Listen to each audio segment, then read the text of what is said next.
वो जो लड़की माय ब्रदर की सिस्टर इन लॉ है, उसको भी इस कारोबार में डालो। अच्छे लगते हैं, उन पर तो नजर रखनी चाहिए ना। मैं तुम्हें कितनी बार कह चुका हूँ फरिया कि मेरा पीछा करना छोड़ दो, ये सब ठीक नहीं है। समझ नहीं आती एक बात तुम्हें? ठीक, तुम्हें लगता है दिल के मामले में ठीक या गलत ये सब कुछ चलता है? माना मैंने तुम्हें छोड़ दिया, लेकिन किस्मत फिर से मुझे तुम्हारे पास ले आई है। किस्मत नहीं कहते इसे, जिद कहते हैं। और अपनी ये जिद ना मेरी जिंदगी बर्बाद करने से पहले छोड़ दो। शादीशुदा हूं मैं और बहुत खुश हूं। खुश या खुश होने का दिखावा कर रहे हो? मान लो जब तुम मुझे देखते हो इसके हार्ट बीट, मेरा दिल अब सिर्फ एक ही नाम पर धड़कता है और वो है मेरी बीवी। वो बीवी जिसने मेरे साथ हर हाल में खड़े रहने का वादा किया, वो औरत जिसके सामने मैं टूटकर भी मुकम्मल हूं। माना मैंने गलत किया, लेकिन तुम नहीं जानते कि मैंने क्या खोया। वो दौलत, वो अमीर आदमी, ये सब कुछ मेरे लिए एक कैद सी बन गई थी। मुझे जब आजादी मिली तो मुझे एहसास हुआ कि असल सुकून तो मेरा तुम्हारे साथ था। असल सुकून सिर्फ उस वक्त होता है जब मोहब्बत बेगर्ज होती है, और तुम्हारी मोहब्बत तुम्हारी मोहब्बत तो हमेशा हिसाब किताब के साथ आई है। बहुत देर हो चुकी है फरिया। मेरा आज, मेरा कल दोनों सिर्फ मेरी बीवी के साथ है। अगर ये इतना आसान होता तो तुम इतने सख्त अल्फाज में इस्तेमाल करते। तुम आज भी कहीं ना कहीं मुझे महसूस करते हो।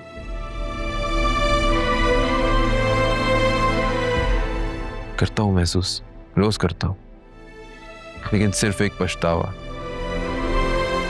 पर ये तुम्हें पता है, तुम मेरी जिंदगी का एक वो चैप्टर हो जो खत्म हो चुका है। मैं कभी इसे पीछे मुड़कर नहीं खोलूंगा, याद रखना। मेरी बीवी ही मेरी मोहब्बत है, मेरा सुकून है, मेरा फख्र है। मैं उसे कभी नहीं छोड़ूंगा। अगर तुम मुझे वाकई चाहती हो ना, मेरा पीछा करना छोड़ दो। वहां से मैं अपने दिल के हाथों मजबूर हूं। मैं तुम्हें नहीं छोड़ सकती। छोड़ तो तुम मुझे चुकी थी बहुत पहले, बीच रास्ते में।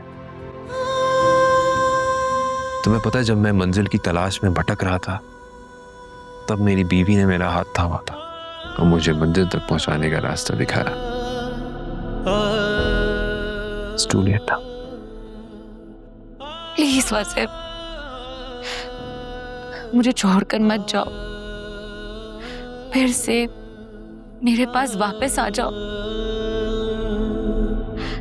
प्लीज मेरे हो जाओ। बहता है जो पलकों से वो आंसू ये कहता है, टूटे जो भरोसा तो बाकी क्या रहता है। इस दिल से जुड़े हैं जो वो रिश्ते निभाने को, मासूम सा ये एक दिल कितने गम सहता है। हमदर्द ही ना समझे हाल क्या हमारा है, इश्क में जीते जिस इश्क ने मारा है। दिल इश्क में हारा है, दिल इश्क में हारा है, दिल इश्क में हारा है, दिल इश्क में हारा। तुम्हारा बाप फिर मुझसे उसी रिश्ते के बारे में पूछ रहा है। बताओ क्या बताऊं उन्हें? मेरी अकल पे पर्दे पड़ गए थे जो मैंने तुम्हारी बात मानी। आज कुछ दिन के लिए रोक लिया होता मैंने उन लोगों को, कोई ना कोई बहाना बना देती। मम्मी प्लीज अभी ये शादी का चक्कर छोड़े ना। उमर ने मुझसे वादा किया कि वो जर्मनी से आते ही हमारे घर आएगा। बस अब वो किसी तरह 2 सालों के लिए टाल दें। 2 साल? अरे जो धूल तुमने मेरी आंखों में झोंकी है ना, उसके बाद तो मैं तुम्हें 2 महीने में चलता करूंगी इस घर से। कसम खुदा का, इतनी आजादी तुम्हें इसलिए दी थी कि ऐसे लूजर लड़के से अफेयर चलाओ? अरे बेवकूफ, अपनी भाभी से ही कुछ सीख लेती। कैसे लव मैरिज को अरेंज मैरिज में बदला और कैसे अनटपकी इस घर में। मम्मी प्लीज मुझे माफ कर दे, मुझसे गलती हो गई, लेकिन अब प्लीज 2 सालों तक तो वेट कर लेना। मैंने मुझसे वादा किया है कि वो मुझसे शादी करेगा, उसको बस थोड़ा सा वक्त चाहिए। मर गया उमर, खबरदार जो उसका नाम भी मेरे सामने लिया तो खून भी जाऊंगी मैं तुम्हारा। तो अब हर बात पे मरने मनाने पे उतर आती है। अब उसकी अम्मी नहीं मान रही तो उसमें उसकी क्या गलती है? मेरे सामने ना उमर की ज्यादा हमायत करने की जरूरत नहीं है, क्योंकि मुझसे बुरा कोई नहीं होगा। और तुम्हें क्या लगता है जिस घर में ऐसी खतरनाक औरत रहती हो, मैं तुम्हें भला उस घर में भी आऊंगी? मम्मी मैं उमर के अलावा और किसी से शादी नहीं करूंगी, मैं मर जाऊंगी। तुम मर जाओ। ऐसी बेगैरती दिखाने से तो बेहतर है कि मर ही जाओ तुम।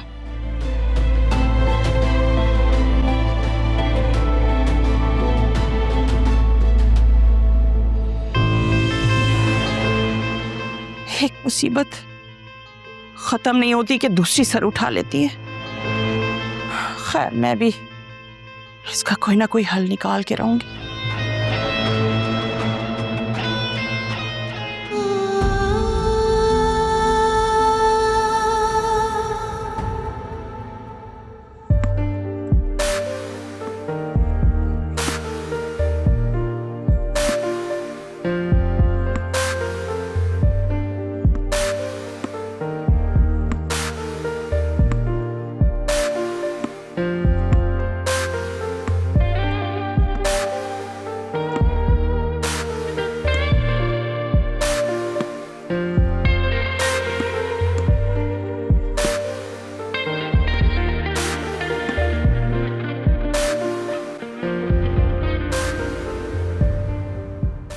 हेलो, कैसी हो?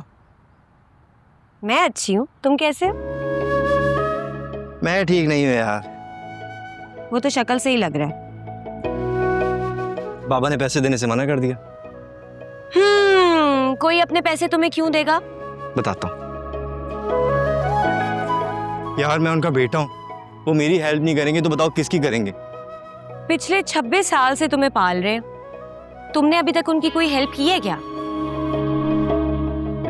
देखो, एक अच्छा सा बिजनेस प्लान बनाओ और उन्हें पिच करो, make him your business partner, और उनको वादा करो कि 3 साल के अंदर अंदर विद प्रॉफिट उनका पैसा रिटर्न कर दोगे।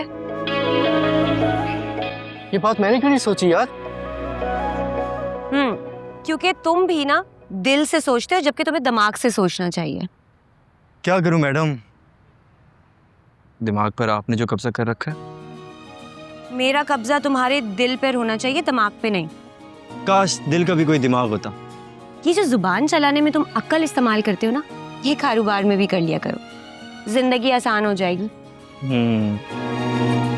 भाई को आने दो इस्लामाबाद से, उनसे बात करूंगा, 100% वो मेरी हेल्प करेंगे। वैसे तुमने पता किया है कि नौशीन आंटी को वो जोया बाजी वाली बात किसने बताई है?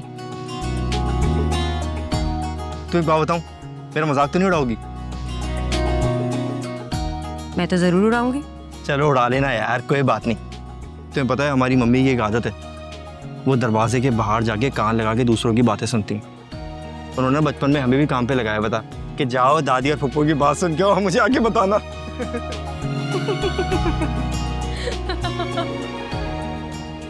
मुझे पता था तुम मेरा मजाक उड़ाओगी।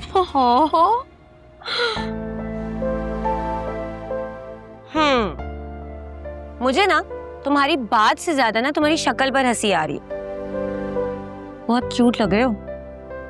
सीरियसली? हेलो अकरम।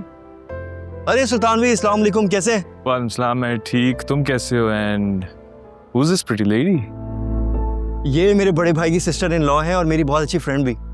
सिर्फ फ्रेंड ही है ना, या फिर आई एम सो सॉरी। दरअसल मैं मजाक करने की आदत है। बाय द वे मैं कॉफी के लिए जा रहा हूँ, तुम लोग भी ज्वाइन करो। नो थैंक्स, आप जा सकते।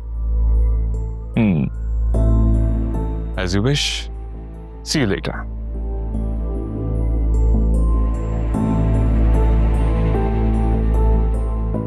फिजा, सुल्तान भाई अच्छे इंसान है यार, तुम्हें इतना रूड नहीं होना चाहिए था उनसे। मुझे अच्छा खासा छिछोरा इंसान लग रहा था वो। नहीं नहीं, तुम्हें कोई ना कोई मिसअंडरस्टैंडिंग हुई है। चलो मुझे घर छोड़ कर आओ, और मैंने चाय भी पीनी है।